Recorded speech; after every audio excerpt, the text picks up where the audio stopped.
Hello there. Thank you so much for joining us. This is News Channel Nebraska. My name is Eric McKay. Let's take a look at our top headlines today. Beginning in central Texas, where more flooding hit over the weekend, prompting additional evacuations. The rainfall hampered ground search and rescue operations that have been ongoing now for over a week. Lee Waldman is in Kerrville with the latest. Rescue operations picked back up over the weekend as water rose in central Texas. The Texas Game Wardens posted that multiple people have already been rescued, urging the community to be weather aware.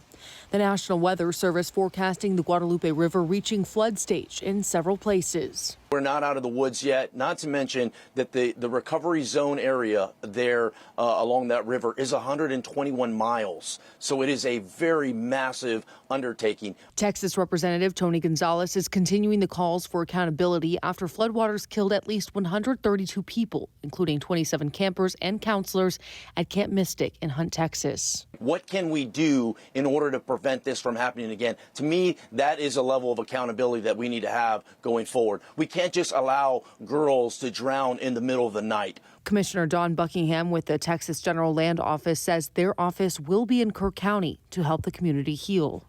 I know that the people on the fence, the pictures there, that they would want us to rebuild in their memory, and we are going to do that. Thousands of volunteers like Michael Geyer are working tirelessly to help the families of at least 150 missing people find closure.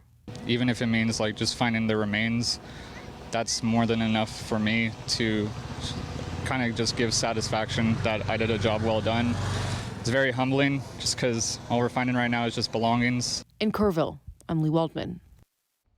Closer to home, a semi-fire shut down a portion of highway in Omaha on Sunday. It happened on Dodge Road on Omaha's west side. The Douglas County Sheriff's Office says the driver noticed the fire and was able to pull off to the side of the road safely. No one was injured, but the truck and the load of meat the truck was carrying are total losses. No word on how the fire started. The blaze shut down the highway for about an hour.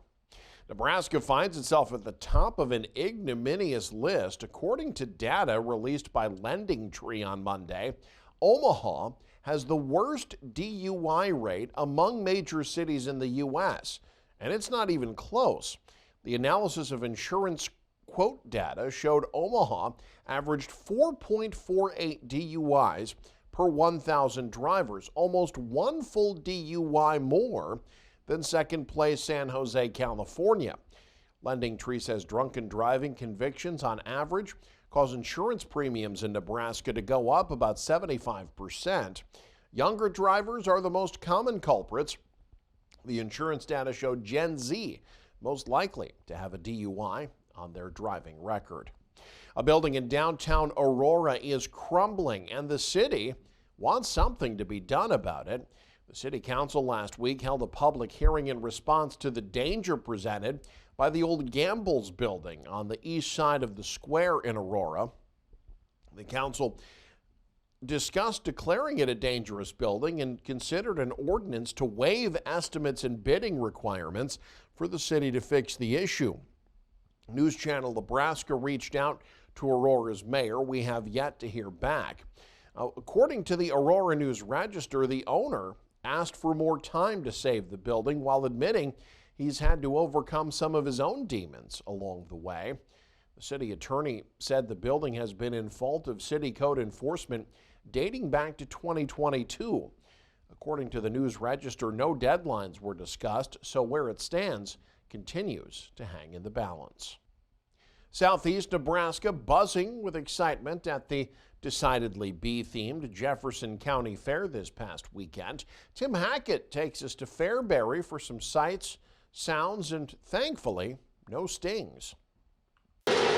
Amidst some county fair staples like rides and face painting and a guest appearance from a clown, this year's Jefferson County Fair also featured live bands, a hypnotist, a rock wall, and their version of the television program Antiques Roadshow, where a couple of appraisers from Lincoln came by to put a price tag on different items. You're always looking at how we can improve, how we can get more people down here, we can showcase what these kids have done, whether it's their livestock animals or their clothing, their baking, and things like that. We want to showcase what they have done all year long. and plenty of people fully leaned into this year's theme, make a beeline to the Jefferson County Fair. New County Commissioner Danielle Schwab crafted her own replica beehives where fair visitors could pull back the layers to see all the different people that make county government's many different departments function. And bringing an actual beehive to the proceedings was Bill Glenn, who's turned a hobby he's cultivated since grade school into a presentation in front of a large crowd of captivated fairgoers, where Glenn largely focused on educating people about the craft of beekeeping and inspiring others to take it on. It's difficult to keep beehives alive and to ever get going into beekeeping. A lot of people will, try it for a while and it's very difficult and they perhaps drop out. So, I'm trying to, pass on information, have some people, stay with it. Bees aren't the only animals to take center stage at this event. Reflecting how critical agriculture is to the Jefferson County economy, the fair hosts livestock exhibits and rodeos, and local kids show different kinds of the week, ending in a premium auction on Sunday that provides some of the money the kids can use to fund their livestock projects for next year.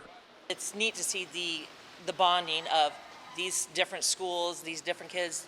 It doesn't make any difference. They come here, and they're Jefferson County. They're all one, and they are out there having fun, playing together, showing against each other, having a great time for this week. And outside the barn, as some classic fair rides whirred, it sure sounded like a swarm of bees was buzzing as high-octane racing action heated up inside the Jefferson County Speedway for one of the fair's main attractions, the 8th annual Midwest Midget Racing Championship, a series of 40-lap sprints around the muddy speedway track, with the winner taking home $10,000. In Fairbury, Tim Hackett, News Channel, Nebraska. A county fair season is in full swing, but one in southwest Nebraska might have to scale back the available rides or games. Furnace County's Fair and Rodeo Carnival Board looking for volunteers to help put on their show in Beaver City, specifically the games, the rides, Kittyland, and the concession stand. The board says they're missing about half the spots for those days across the board. Perhaps need the most help this Saturday. Anyone who'd like to spend a little less than 3 hours helping can visit the Furnace County Fair and Rodeo page on Facebook to see what's available.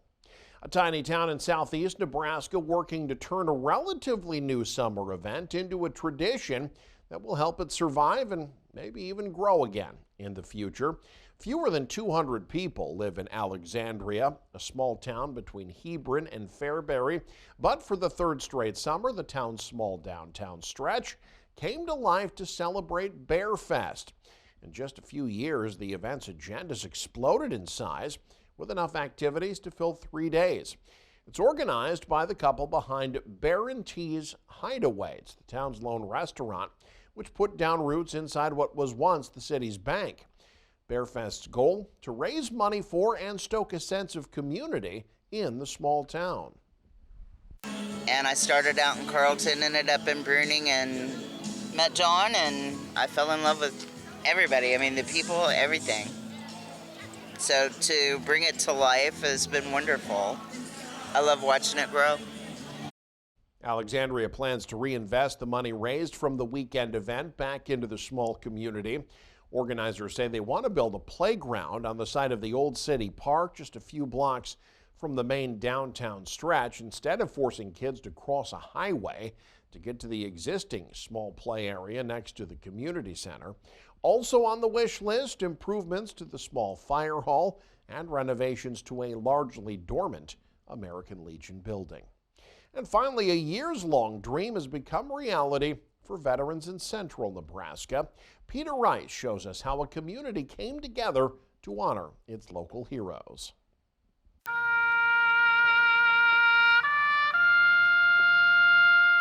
A new chapter is written in Nebraska following this weekend's dedication of the new Grand Island Veterans Cemetery. The community now has a final resting place worthy of its heroes, and it took years of work and a united front at every level of government in order to make it a reality. So it's been a long vision. It's been a quick sprint at the end, and frankly, in 22 months, I think it's looking pretty good.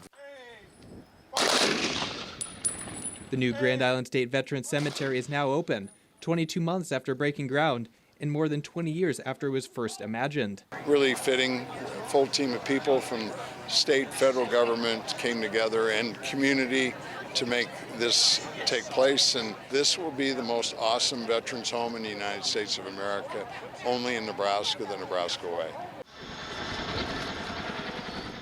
The fundraising effort saw kids with coin jars all the way to veterans organizations. Donors from all across the country chipped in to get the project funded, pushing it into eligibility for a federal VA grant.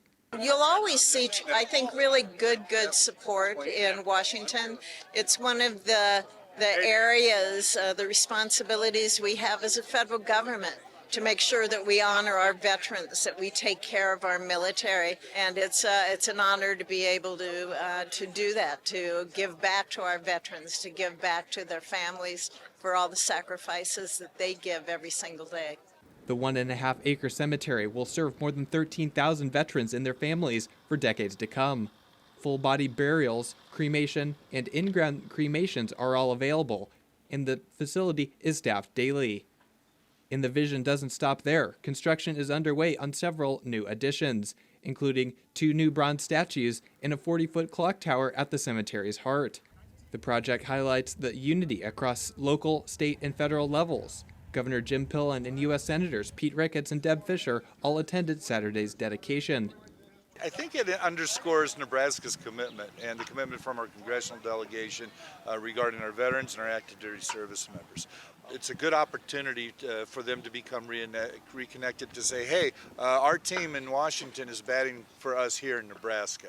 And sometimes folks need to hear that, and they heard it today. It took the whole community to bring the cemetery to life, and it stands as a symbol of Nebraska's unshakable commitment to its heroes. From Grand Island, Peter Rice, News Channel Nebraska. And you can stay up to date with the very latest by following us online. Head to newschannelnebraska.com and click on the News tab there. You can also follow us on X, like us on Facebook and Instagram as well. Thanks for joining us. Have a great day. This is News Channel Nebraska.